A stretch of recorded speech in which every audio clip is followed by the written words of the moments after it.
Digital watches, smart phones, laptop bags, men t-shirts 70% ஆஃபரில் இருக்குது. இன்றைக்கி ஒரு நாள் மட்டும் லிங்க்கு கீழே இருக்குது, எடுத்துக்கோங்க.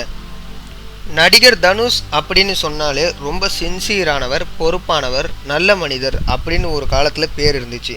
ஆனால் கடந்த சில ஆண்டுகளாக என்னாச்சுன்னா அவரோட உண்மையான முகம் வெளியில் தெரிய வந்துச்சு.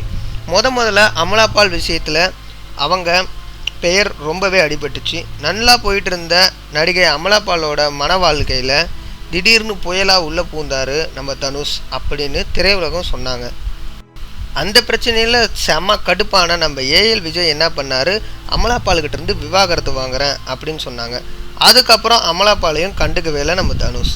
அதுக்கப்புறம் பாடகி சுசித்ரா அவங்க என்ன பண்ணாங்கன்னா, பலான வீடியோவை நான் வெளியில் விடுவேன் அப்படின்னு அவங்களோட ஃபேஸ்புக் பக்கத்தில் இருந்து ஏகப்பட்ட ஃபோட்டோஸ் வெளியில் வந்துச்சு. அதுலேயும் மாட்டினார் நம்ம தனுஷ். அதுக்கு நடுவில் இன்னொரு பிரச்சனையில் மாட்டிகிட்டு இருந்தார். தன்னோட அப்பா அம்மா யாருன்னு தெரியாமல் திருன்னு முழிச்சிக்கிட்டு இருந்தார் தனுஷ். கஸ்தூரி ராஜா தன்னோட அப்பாவா இல்லை கதிரேசன் மீனாட்சி தங்களோட பேரண்ட்ஸா அப்படின்ற நிலைமையில் திக்குமுக்காடிட்டு இருந்தார் தனுஷ். அதுக்காக மதுரை நீதிமன்றம் வரைக்கும் போயிட்டு அங்கே போய் அங்கு அடையாளத்தெல்லாம் காட்டிக்கிட்டு இருந்தார் தனுஷ். அந்த பிரச்சனை முடிஞ்ச கையோட தனுஷோட ஒய்ஃப் ஐஸ்வர்யா என்ன பண்ணாங்கன்னா, ஐநா சபையில் ஒரு டான்ஸ், பரதநாட்டியம் அப்படின்னு சொல்லிட்டு ஏதோ ஒன்று ஆடி இருக்காங்க. அதை பார்த்து கடுப்பான நம்ம நெட்சன்கள்லாம் என்ன பண்ணிட்டானுங்க, ஓவராக மீம்ஸ் கிரியேட் பண்ணி இது என்ன டான்ஸு அப்படின்னு சொல்லி ஏகபோகமாக பண்ணிட்டாங்க. சரி என்ன பண்ணலாம் அப்படின்னு சொல்லிட்டு வீட்டுக்குள்ளே ஒரு டிஸ்கஷன் போட்டிருக்காங்க.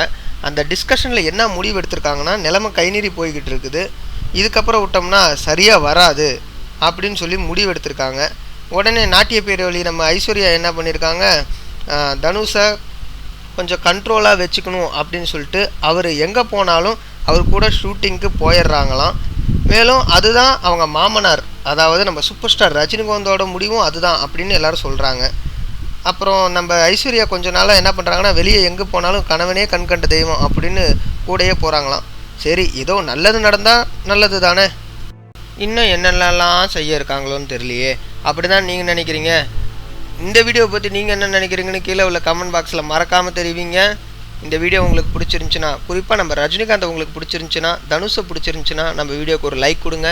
மறக்காமல் இந்த வீடியோவை எல்லோரும் கூட ஷேர் பண்ணுங்கள். இன்னும் நம்ம சேனலை சப்ஸ்கிரைப் பண்ணலையா? நிறையா நியூஸ் தெரிஞ்சுக்கிறதுக்கு நம்ம சேனலை சப்ஸ்கிரைப் பண்ணுங்கள். நன்றி, வணக்கம்.